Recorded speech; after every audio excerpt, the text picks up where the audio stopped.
Hola gente, ¿cómo va? Buenos días a todos.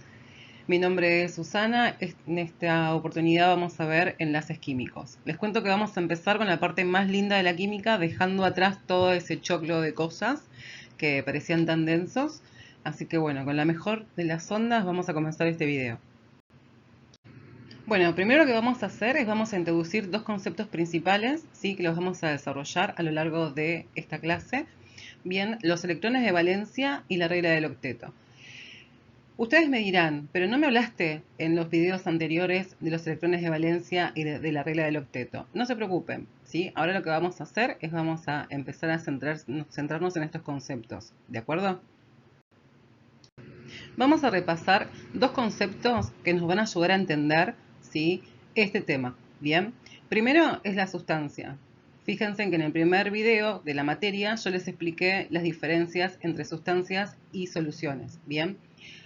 La sustancia simple y sustancia compuesta son dos tipos de sustancias que vamos a ver ahora. ¿Sí? Formadas por un solo tipo de átomos son las sustancias simples. Bien, y las sustancias compuestas están formadas por dos o más tipos de átomos unidos químicamente. ¿De acuerdo? Otro tema que vamos a repasar, ¿sí? Para entender este tema es el concepto de configuración electrónica.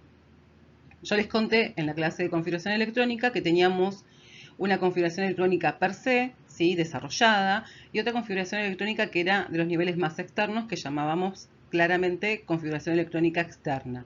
Bien, y también les conté algo sobre, muy poquito, sobre lo que serían los gases nobles, y les dije que el core en general siempre se compartía con el gas noble que precedía al elemento en la tabla periódica. Bien, con estos conceptos vamos a empezar a abordar y a desarrollar el concepto de esta clase.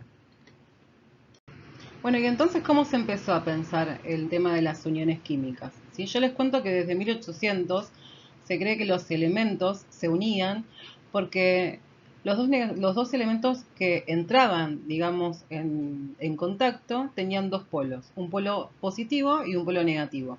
Bien, este concepto de polo positivo y polo negativo no es del todo errado. De hecho, ocurre, ¿sí? Lo vamos a ver más adelante.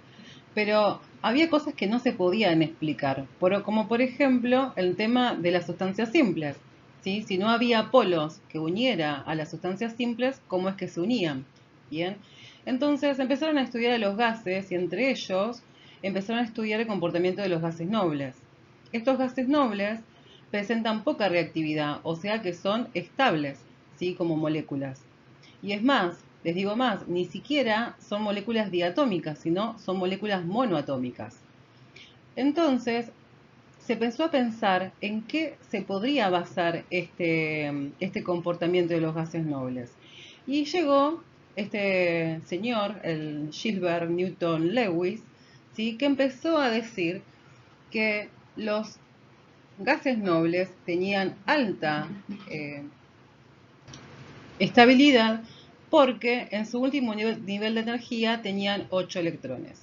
Ahora, vamos a ver si esto es acertado.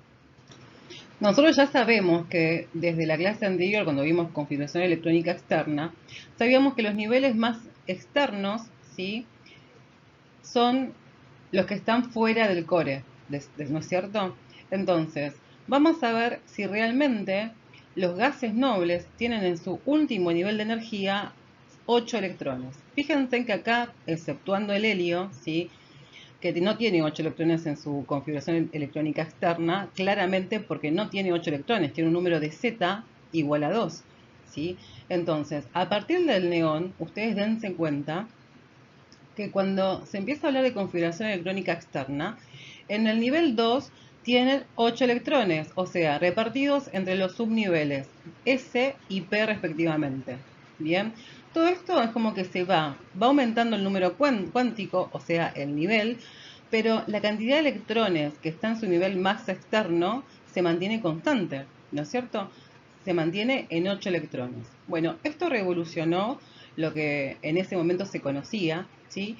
Y este señor, el doctor Lewis, lo que hizo fue determinar o crear, ¿sí? Como yo les conté a los físicos, matemáticos, químicos y todo eso les encanta poner reglas. Entonces, él creó la regla del 8, lo que nosotros ahora, hoy en día, conocemos como la regla del octeto. Bien. Después, ¿por qué les presento acá con nombre y apellido y le presento una foto de este señor? Porque este hombre, lo que vamos a estudiar a posteriori, es la estructura que él postuló, ¿sí? Este nombre les va a resultar siempre de acá en más súper conocido, ¿bien? Y va a ser la base de todo lo que nosotros vayamos estudiando hasta, hasta que terminemos la materia. Y ustedes en este punto se preguntarán, ¿no? Bueno, ¿qué tiene que ver todo esto que me estás contando, la historia y todo lo demás? Bueno, lo que tiene que ver es que, fíjense, yo acá les presento la tabla periódica con los elementos representativos. Yo los invito, si no vieron la clase de tabla periódica o de periodicidad de elementos, lo vayan a revisar, ¿sí? Pero vamos a empezar ahora a tener estos conceptos para poder entender lo que son las uniones químicas, ¿sí? Los electrones que participan en los enlaces químicos son los electrones que están en los niveles más externos de energía. Y como son tan importantes estos electrones, de ahora en más ya no los vamos a llamar electrones en el nivel más externo de energía, lo vamos a llamar electrones de valencia, ¿sí? Por eso mismo fue el preámbulo tan largo y en la relación con los temas anteriores para que ustedes puedan entender este tema, ¿sí? Enlaces químicos. Ahora, yo les hablé que las propiedades químicas se comparten en diferentes grupos, ¿sí? Y la tabla periódica que está repartida entre grupos y periodos, ¿no es cierto? Esto lo vimos en la clase anterior, así que si no lo vieron, por favor vayan allá. Entre grupos va a haber relaciones y una de las relaciones que se va a tener siempre es en la cantidad de números de electrones más externos. Fíjense que nosotros en el grupo número 1 ¿sí? tenemos siempre en el último nivel una cantidad de electrones que es igual a 1. Bien, después vamos a tener sucesivamente una cantidad de electrones en los niveles más externos que sean igual a 2, por ejemplo. ¿Sí? Ustedes fíjense que los niveles más externos van a tomar, o sea, la cantidad de electrones que están en los niveles más externos, va a tomar igual número que el número del grupo. Bien, esto les va a ayudar a ustedes cuando, por ejemplo, estén en un examen y les pongan un ejercicio y ustedes tengan que razonar de forma rápida y claramente correcta, ¿sí? Les va a ayudar a revisar estos conceptos y revisar también la tabla periódica, ¿de acuerdo? Otro concepto importante, ¿sí? Es que en los elementos representativos, que acá yo los separé por grupo, los electrones de valencia van a constituir la configuración electrónica externa. Entonces, si a ustedes les preguntan en un examen, por ejemplo, solamente tienen que ir a revisar si son elementos representativos y cuál sería la configuración electrónica del elemento, porque es exactamente la misma. Ahora, en los otros elementos, por ejemplo, los elementos de transición, la realidad es que hay otros niveles que entran en juego. Bien, por ejemplo, el subnivel D y el subnivel F. Y yo les había contado en la clase de configuración electrónica que esos niveles, cuando estaban completos, no se introducían dentro de la escritura de la configuración electrónica externa. Por lo tanto, solamente quédense con este concepto. Los elementos representativos son los que van a tener en su configuración electrónica externa a los electrones de valencia, que son los que finalmente van a interactuar en los enlaces químicos.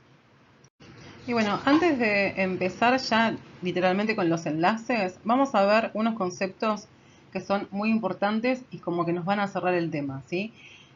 Primero es que la formación de la unión química implica un reordenamiento de los electrones de valencia, de los dos átomos, por supuesto, que se están uniendo.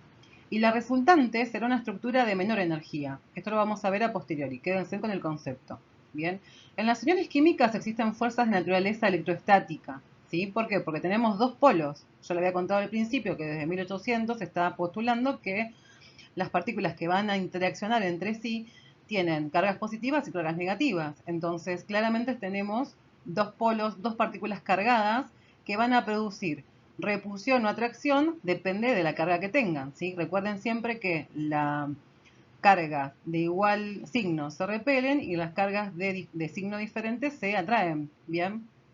Y otra cosa muy importante es que generalmente nos olvidamos, y bueno, acá tengo que hacer un mea culpa también de un poco los docentes, que a veces le damos tanta bola a la configuración electrónica externa y a los electrones de valencia que no tenemos en cuenta de enseñarles y de decirles que el core de los átomos también participan en cierta forma en los enlaces. Bien, ¿y cómo van a participar? Van a participar de manera indirecta, ¿sí? Porque claramente van a estar a cierta distancia uno del otro, pero depende de la carga que tenga ese núcleo, va a traer a los propios electrones, o sea, a los electrones suyos propios de los niveles más externos, o también pueden atraer a los electrones del átomo con el que están interaccionando, ¿sí? O sea, quédense con este concepto. Más adelante, cuando veamos enlaces, les va a quedar súper claro. Bueno, ¿qué tipo de enlaces tenemos? Tenemos los enlaces iónicos, los enlaces metálicos y los enlaces covalentes. ¿Cuándo se van a formar uno u otro? ¿Sí? Cuando, por ejemplo, en el enlace iónico, cuando los dos actores que estén interaccionando sea un no metal y un metal. ¿Bien? Y la diferencia de electronegatividad, o sea, entre estos dos actores, sea alta. En el enlace metálico, la diferencia de electronegatividad va a ser baja o nula. ¿Por qué? Porque los dos actores son dos metales, ¿sí? Y en el enlace covalente, la diferencia de electronegatividad también va a ser baja o nula, porque los dos actores que van a interaccionar para formando este tipo de enlace son dos no metales. Bien, fíjense en que es muy sencillo, son conceptos bastante sencillos de entender, siempre y cuando tengamos ojo y seamos conscientes en el estudio de la materia y sepamos de qué estamos hablando, ¿sí? Sepamos claramente la diferencia entre el metal y el no metal, que ya la estuvimos hablando en las clases anteriores, la diferencia de electronegatividad, ¿sí? También la estuvimos hablando en clases anteriores, así que ahora solamente resta comprender estos conceptos y empezar a aplicarlos, ¿de acuerdo? Vamos a ver un par de ejemplos. Bien, y ahora toma nota, ¿sí? Vamos a relacionar los conceptos que fuimos viendo hasta el momento. Les presento un enlace iónico, o lo que se espera que estos dos actores, o sea, el litio y el flúor, interaccionen entre sí para formar un enlace iónico. ¿Por qué? Primero estamos en presencia de un metal, que sería el litio, ¿sí? Y un no metal, que sería el flúor. Bien.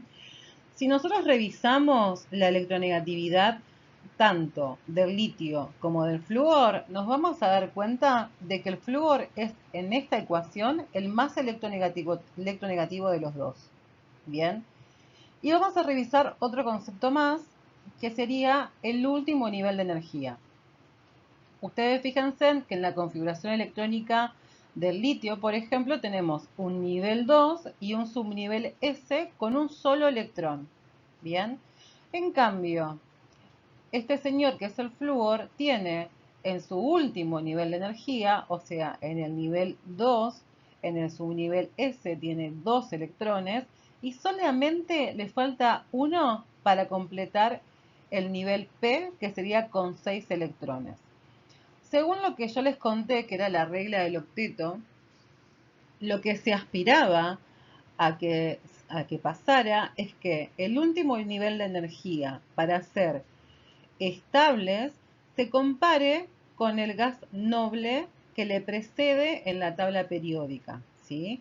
Entonces, vamos relacionando este concepto tanto en la tabla periódica, los metales y los no metales, estamos relacionando el concepto de electronegatividad y estamos relacionando también los conceptos que fuimos viendo con configuración electrónica y configuración electrónica externa y todo lo que yo les fui contando hasta el momento. ¿De acuerdo? Entonces fíjense en una cosa, cuando se produce la interacción entre estos dos elementos, para que el litio se iguale a su gas noble, digamos, más cercano, tiene que estar perdiendo un electrón. Por lo tanto, este elemento para llegar a la máxima estabilidad, debería ceder un electrón, ¿sí? En contrapartida, lo que pasa con el flúor es que para alcanzar su máximo punto de estabilidad, se dice que debería ganar un electrón. Por lo tanto, el litio, muy amablemente, ¿sí?, le va a ceder el electrón al flúor. Y así se va a constituir el enlace iónico. Bien, porque una parte de la ecuación se va a quedar con una carga positiva, ¿sí? Lo anotan, se va a quedar con una carga positiva. Y la otra parte, el otro actor, se va a quedar con una carga negativa, ¿sí? ¿Por qué uno se queda con una carga positiva y el otro con una carga negativa? Porque está ganando, el flúor está ganando una carga positiva, ¿sí? Si yo tengo en cuenta el Z del flúor y el Z del litio, claramente el Z del litio va a ser igual a 3 y el Z del flúor va a ser igual a 9, ¿no es cierto? Porque estamos sumando los electrones que están en su configuración electrónica y sabemos que conceptualmente el electrón es eléctricamente neutro, por lo tanto va a tener en su forma fundamental, ¿sí?, y misma cantidad de electrones que de protones. Por lo tanto, acá lo que está pasando con el flúor es que el flúor está ganando un electrón. Por lo tanto, va a tener más electrones que protones. Y ahí se genera una carga negativa. En cambio, el litio va a perder un electrón y va a tener más protones que electrones. Por lo tanto, acá en esta especie se va a generar una carga positiva. Esta especie con carga positiva ahora lo vamos a empezar a llamar catión y esta especie con carga negativa la vamos a empezar a llamar anión, ¿sí? Son ambos iones, son dos iones, uno con carga positiva que es el catión, en este caso el actor es el litio, puede ser cualquier otro, y el anión, que sería en este caso el actor el flúor, pero también puede ser cualquier otro con carga negativa, ¿no es cierto? Entonces, de acá ya podemos cerrar el concepto de lo que es el enlace iónico, ¿sí?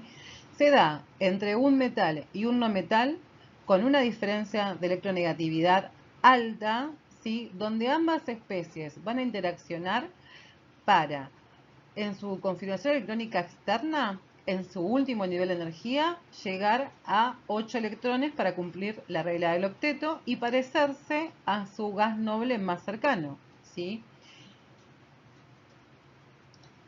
Uno de los conceptos no dichos, pero que surge del análisis, es que cuando se forma un enlace iónico, se van a formar dos actores o dos especies como más estables, pero se van a formar especies cargadas, ¿sí? Se van a formar los iones. Se van a formar el ion positivo, con carga positiva, que va a ser el catión, y se va a formar el ion con carga negativa, que va a ser el anión, en este caso litio y flúor respectivamente. Bueno, muy sencillo. Lo que tienen que saber del enlace metálico es que, bueno, primero que están formados, sus dos actores son metales, ¿sí? Y la otra es que la diferencia de electronegatividad entre ellos, entre los dos actores, es nula o muy baja. Entonces, la realidad es que en los no metales ocurre como un traspaso o, digamos, ping-pong de electrones donde se pueden mover con cierta libertad los electrones, ¿sí? Es como que comparten la nube electrónica, ¿bien? Y esto también juega en parte en la característica de los metales. Cuando vimos en una clase anterior la propiedad de los metales y los no metales, lo que vimos es que los metales particularmente tenían alta conductividad térmica y eléctrica, ¿sí? Precisamente por esto, porque los electrones en la unión se están moviendo como relativamente libres, ¿bien? Tiene mucho que ver esto con las propiedades que tiene el metal. En la materia, en general, este enlace no es muy estudiado. sí son más estudiados, por ejemplo, los otros dos enlaces, el enlace iónico y el enlace covalente, pero bueno, a fines prácticos sepan lo que les acabo de relatar, tengan en cuenta el movimiento relativamente libre de los electrones y que ese movimiento relativamente libre de los electrones forma un retículo cristalino que, en fin, le va a dar las propiedades al metal o al elemento del que se trate. Bueno, ¿y qué pasa con los enlaces covalentes? El enlace covalente ya les conté que se va a dar entre dos especies que son no metales y cuya diferencia de electronegatividad va a ser baja o nula, porque estamos hablando de una misma familia, estamos hablando de la familia de los no metales, ¿sí? Entonces, ¿qué va a pasar con estas dos especies? Se van a dar la mano, van a compartir los electrones de tal forma que ambas especies lleguen a ocupar su nivel más externo de energía y se asemejen al gas noble más cercano, ¿bien? Para lograr estabilizar, o sea, la mayor estabilidad del elemento. Bien, contarles, por ejemplo, acá les traje el ejemplo del hidrógeno y el cloro. El hidrógeno es una especie particular, ¿sí? Es como, es muy especial el hidrógeno. Y fíjense en que en su configuración electrónica tiene solamente un electrón en su nivel S, ¿sí? En el primer nivel y en el primer subnivel, que sería el S. Entonces, para alcanzar su máximo estado de estabilidad y asemejarse al gas noble más cercano, también tiene que tomar o compartir un electrón en el enlace, ¿bien? Para tomar la configuración electrónica del helio. Ahora bien, el enlace covalente no se va a formar ninguna especie cargada, ¿sí? Sino que van a compartir los electrones entre sí. Bien, y depende de la cantidad de electrones que se compartan, van a ser enlaces covalentes simples si se comparte un solo electrón, o enlaces covalentes dobles, triples, etcétera, si se comparten más de un electrón, 2 o 3 electrones, ¿sí? También tenemos un enlace que se llama enlace covalente dativo. Dativo trae a la semejanza de la palabra dar, ¿sí? Porque en realidad no es que se forme una especie cargada como en el caso de los enlaces iónicos, sino que ese átomo que está ya cumpliendo con su máximo estado de estabilidad, o sea, con los 8 electrones en su último estado de energía, dice, ¿sabes qué? Yo ya estoy completo y te ayudo a que vos te completes. Bien, ¿qué es lo que pasa acá cuando tenemos la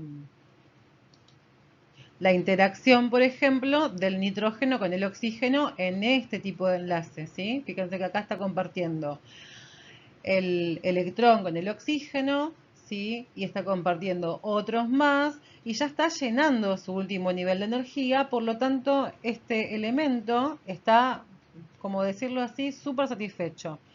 Entonces le dice, yo comparto mi felicidad y te comparto a vos, oxígeno, que estás solito, un electrón, ¿bien? Para que te unas a la bandada, para que te unas al grupo, ¿bien? Otra cosa que pueden ver y que seguramente van a ver en clases es que los enlaces covalentes pueden ser polares y no polares.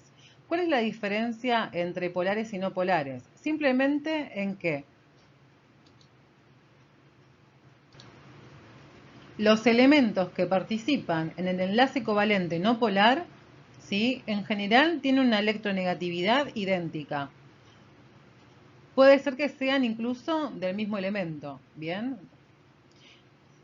Y los enlaces covalentes polares, ¿sí? En general se da cuando hay dos elementos que tienen una diferencia de electronegatividad tal que uno de los actores o elementos que participan del enlace es más electronegativo y por lo tanto atrae con mayor fuerza a los electrones del otro átomo para sí, ¿sí? Entonces, polar es cuando uno de los elementos es más power, pongámosle, y atrae a los electrones con más fuerza que su compañero, ¿de acuerdo? Y bueno, con esto terminamos. Gracias por tu atención. dudas o consultas con el Google, mentira. Debajo les dejo mi Instagram y cualquier duda me lo pueden poner en comentarios. Les mando un beso.